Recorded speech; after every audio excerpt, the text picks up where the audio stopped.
بسم اللہ الرحمن الرحیم۔ ناظرین، لوکل ویوز کے پروگرام آج کی بات سعید نظامی کے ساتھ میں آپ کو ایک بار پھر خوش آمدید۔ لاک ڈاؤن میں پردیس کی مسافت اور بندہ ناچیز کی دل کی تکلیف کے عارضہ میں مبتلا ہونے کے باعث آپ سے دوری اور کافی غیر حاضری رہی، اس پر معذرت خواہ ہوں۔ ناظرین، اس وقت ملک کی سیاسی صورتحال اور داخلی صورت احوال خاصی سنگین اور تشویشناکیت اختیار کیے ہوئے ہے،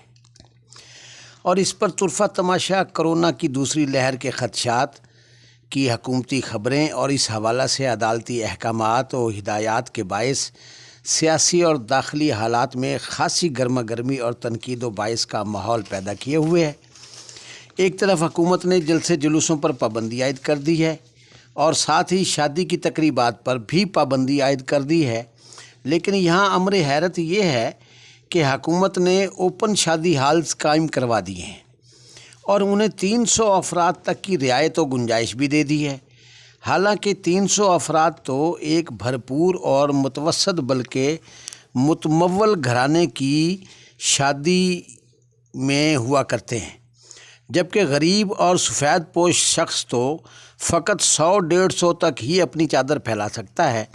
مگر ہم حکومت کی اس دو رنگی پر حیران ہیں کہ ایک طرف اجتماعات پر پابندی ہے کیونکہ کرونا کے سخت خدشات ہیں،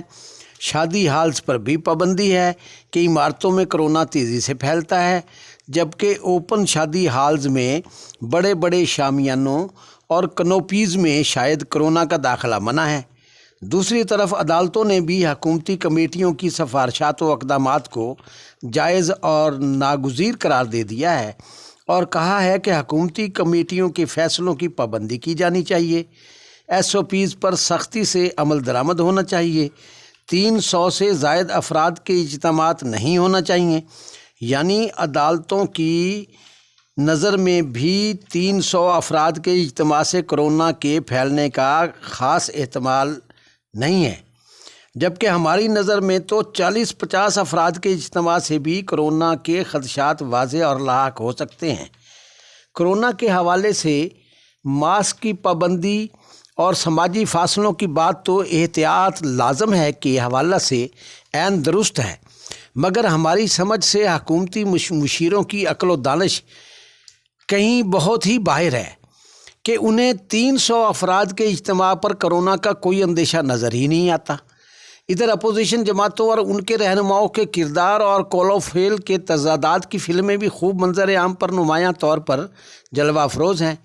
خواجہ آصف اپنے اہم ساتھیوں کی میٹنگ سے یہ کہہ کر اٹھ جاتے ہیں کہ کرونا کی شدید لہر کا خطرہ ہے، ان کے 5 دوست کرونا کا شکار ہو گئے ہیں، جبکہ دوسری طرف وہ کارکنوں کو ہدایت کرتے پھرتے ہیں کہ اپوزیشن کے اجتماعی جلسوں میں بھرپور شرکت یقینی بنائیں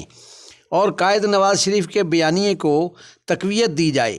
ان کی لیڈر مریم نواز مانسی راہ میں بھرپور اجتماع میں شریک کارکنوں سے وعدے مانگ رہی ہیں کہ وہ 22 نومبر کے پشاور کے جلسے میں ووٹ کو عزت دلانے کے لیے شریک ہوں اور وہاں سے اسلام آباد تک اگر احتجاجی مارچ کرنا پڑے تو وہ اپنی قیادت کا ساتھ دیں۔ ہمیں تو یہ سب باتوں کو سن کر حیرانگی بھی ہوتی ہے اور ہماری سیاسی قیادتوں کی نااہلیوں پر دکھ بھی ہوتا ہے کہ آخر کب تک وہ انقلاب آئے گا کہ جب پاکستان کو پاکستانیت بھری قیادت نصیب ہوگی اور ہمیں انصاف کی تحریکوں، نون لیگوں، کاف لیگوں اور سندھ بلوچ مہاجر تعصبات کی جماعتوں اور تلواروں تیروں سے چھٹکارا ملے گا اور صرف پاکستان سلامت کا جذبہ رکھنے والی قیادتیں ہمیں نصیب ہوں گی۔